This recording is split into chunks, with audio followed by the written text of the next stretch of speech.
Assalamualaikum warahmatullahi wabarakatuh. Bismillahirrahmanirrahim. Bersyukur kita kepada Allah yang Maha Kuasa. Dialah Allah yang Maha Kuasa, yang menguasai antara ufuk timur dan barat, yang menguasai antara langit dan bumi, yang menguasai antara yang zahir dan batin. Dialah Allah yang Maha Berkuasa.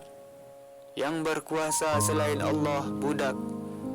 Dialah Allah yang Maha Melihat, yang Maha Melihat antara ufuk timur dan barat, yang Maha Melihat antara langit dan bumi, yang Maha Melihat antara yang zahir dan batin.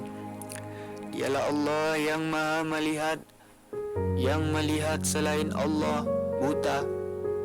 Dialah Allah yang Maha Mendengar, yang Maha Mendengar antara ufuk timur dan barat, yang Maha Mendengar antara langit dan bumi, yang Maha Mendengar antara yang zahir dan batin. Dialah Allah yang Maha Mendengar, yang mendengar selain Allah tuli.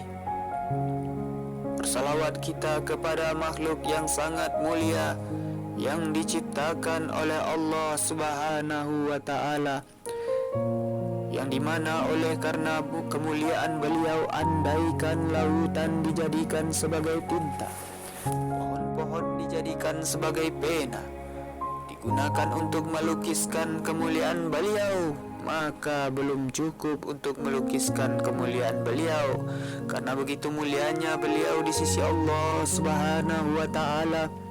Bahkan sandal beliau pun lebih mulia daripada dunia dan seluruh isinya. Siapakah beliau? Tidak lain, tidak bukan, dialah Rasulullah, baginda Nabi besar Muhammad sallallahu alaihi wasallam. Alhamdulillah, alhamdulillahi rabbil alamin. Wassalatu wassalamu ala asrafil anbiya'i wal mursalin, Sayyidina wa maulana Muhammadin wa ala alihi wa ashabihil mujahidin tahirin, amma ba'd. Saudara-saudaraku yang dimuliakan oleh Allah Subhanahu wa Ta'ala, dahsyatnya mahsyar, dan itulah yang akan kita bicarakan pada pertemuan kali ini. Saudara-saudaraku yang dimuliakan oleh Allah Subhanahu wa Ta'ala, dahsyatnya mahsyar.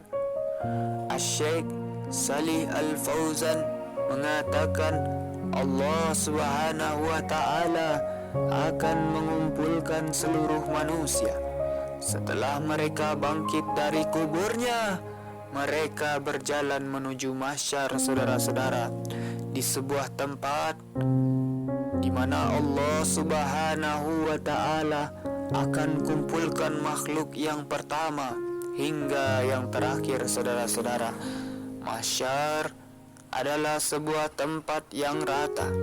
Tidak ada tempat yang tinggi, tidak ada pula gunung maupun bukit.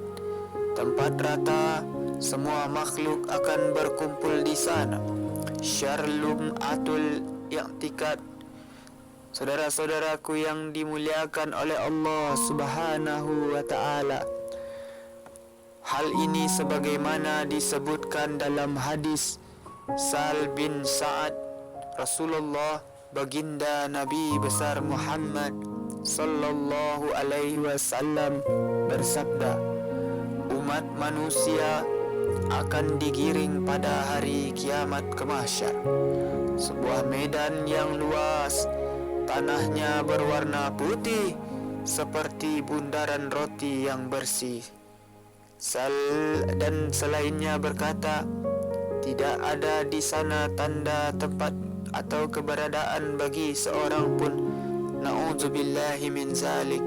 Hadis riwayat Bukhari dan Muslim. Saudara-saudaraku yang dimuliakan oleh Allah Subhanahu wa Ta'ala, matahari didekatkan kepada makhluk. Na'udzubillahi min zalik. matahari didekatkan kepada kepala makhluk sehingga semakin memberatkan dan menakutkan mereka. Itulah di antara peristiwa yang amat dahsyat di padang mahsyar. Maka keluarlah keringat mereka yang akan menyiksa pemiliknya sesuai dosa-dosa mereka ketika hidup di dunia, saudara-saudara.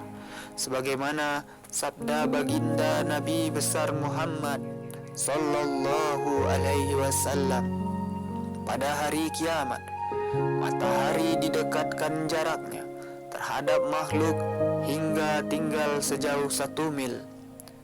Dari Sulaim bin Amir, perawi hadis ini, saudara-saudara, berkata, "Demi Allah, aku tidak tahu apa yang dimaksud dengan mil. Apakah ukuran jarak perjalanan atau alat yang dipakai untuk bercelak mata?" Beliau, baginda Nabi besar Muhammad sallallahu alaihi wasallam, bersabda, "Maka manusia tersiksa dalam keringatnya sesuai dengan kadar amal-amalnya, yakni dosa-dosanya. Maka di antara mereka ada yang keringatnya sampai kedua mata kakinya, dan ada yang sampai ke kedua betisnya. Na'udzubillahi min zalik. Ada pula yang sampai di pinggangnya. Ada juga yang sampai keringatnya sungguh-sungguh menyiksanya." Perawi berkata, Rasulullah menunjuk dengan tangannya ke mulutnya. Hadis riwayat Muslim. Saudara-saudaraku yang dimuliakan oleh Allah Subhanahu wa ta'ala, na'udzubillahi min zalik. Saudara-saudara, juga hadis dari Abu Hurairah berkata bahwa Rasulullah baginda Nabi besar Muhammad sallallahu alaihi wasallam bersabda, "Sesungguhnya keringat manusia itu pada hari kiamat akan membanjiri bumi selebar 70 depa, saudara-saudara, dan sungguh akan membanjiri sampai setinggi mulut atau telinga mereka." Na'udzubillahi min zalik. Saur salah seorang perawi, ragu mana lafaz yang tepat, hadis riwayat Muslim. Saudara-saudaraku yang dimuliakan oleh Allah Subhanahu wa ta'ala, seandainya ada yang bertanya, kalau di dunia maka bila matahari mendekat sedikit dari garis edarnya, wajarnya bumi akan terbakar. Maka bagaimana mungkin hal ini akan terjadi dengan jarak sedemikian dekat namun tidak membakar makhluk, saudara-saudara.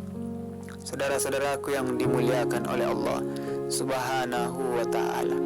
Jawabannya, kata Asy-Syaikh Muhammad bin Salih Al-Utsaimin, manusia akan dibangkitkan lalu digiring ke padang mahsyar pada hari kiamat, bukan dengan kekuatan yang ada pada mereka, saudara-saudara, ketika hidup di dunia. Bahkan mereka lebih kuat dan lebih mampu, saudara-saudara. Bila manusia sekarang ini berdiri selama 50 hari di bawah terik matahari, tidak berteduh, tidak makan dan tidak minum, mereka tidak mungkin mampu melakukannya. Saudara-saudara, mereka akan binasa. Namun pada hari kiamat, mereka mampu berdiri selama 50 tahun tanpa makan dan minum ataupun berteduh, saudara-saudara. Kecuali beberapa golongan yang Allah naungi, saudara-saudara, mereka mampu menyaksikan kengerian-kengerian yang terjadi, saudara-saudara. Na'udzubillahi min zalik. Perhatikanlah keadaan penghuni neraka yang disiksa, mereka tidak binasa karenanya. Na'udzubillahi min zalik. Saudara-saudaraku yang dimuliakan oleh Allah Subhanahu wa ta'ala, setiap kali kulit mereka hangus, kami ganti dengan kulit yang lain. Quran Surat An-Nisa ayat 56. Syarh Al-Aqidah Al-Wasiyah. Saudara-saudaraku yang dimuliakan oleh Allah Subhanahu wa ta'ala. Oleh karena itulah Rasulullah baginda Nabi besar Muhammad sallallahu alaihi wasallam memberikan contoh kepada umatnya untuk senantiasa meminta perlindungan kepada Allah Subhanahu wa ta'ala dari berbagai kesempitan dan kengerian yang akan terjadi pada hari kiamat, saudara-saudara. Na'udzubillahi min zalik. Sebagaimana dalam hadis Aisyah adalah Rasulullah dan senantiasa meminta perlindungan kepada Allah Subhanahu wa ta'ala dari kesempitan-kesempitan di mahsyar pada hari kiamat.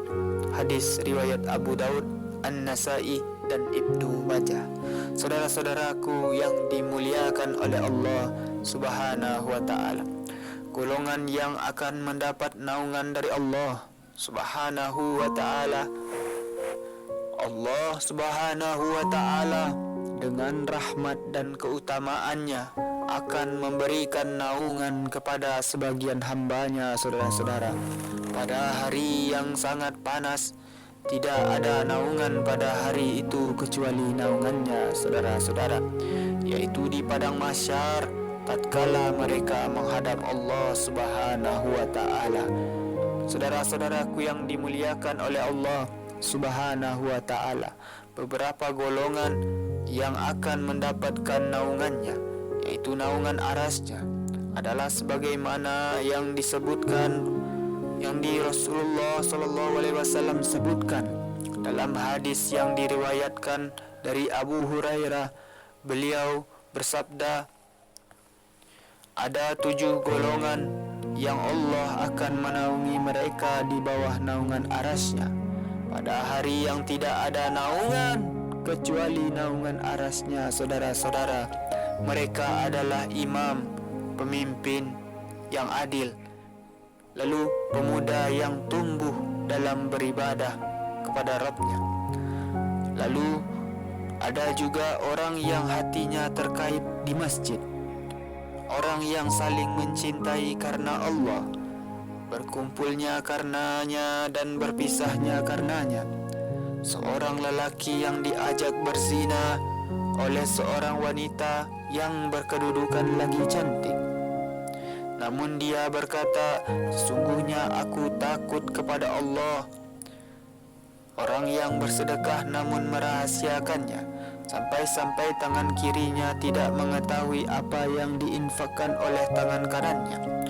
Dan orang yang mengingat Allah dalam keadaan sendirian hingga berlinang air matanya. Muttafaqun alaih.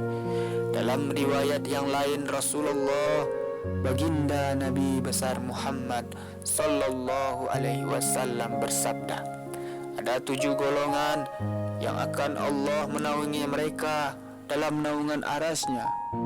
Hadis riwayat Sa'id bin Mansur.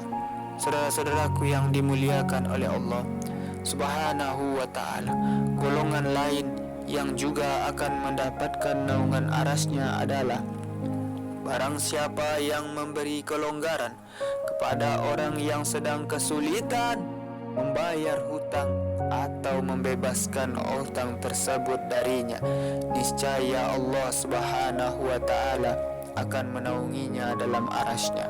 Hadis riwayat Muslim. Saudara-saudaraku yang dimuliakan oleh Allah Subhanahu wa ta'ala, mungkin itulah yang bisa kita bicarakan pada pertemuan kali ini tentang mahsyar. Mudah-mudahan ada manfaatnya. Terima kasih atas segala perhatian saudara. Mohon maaf atas segala kekurangan. Usikum wa nafsi bitaqwallah. Wassalamualaikum warahmatullahi wabarakatuh.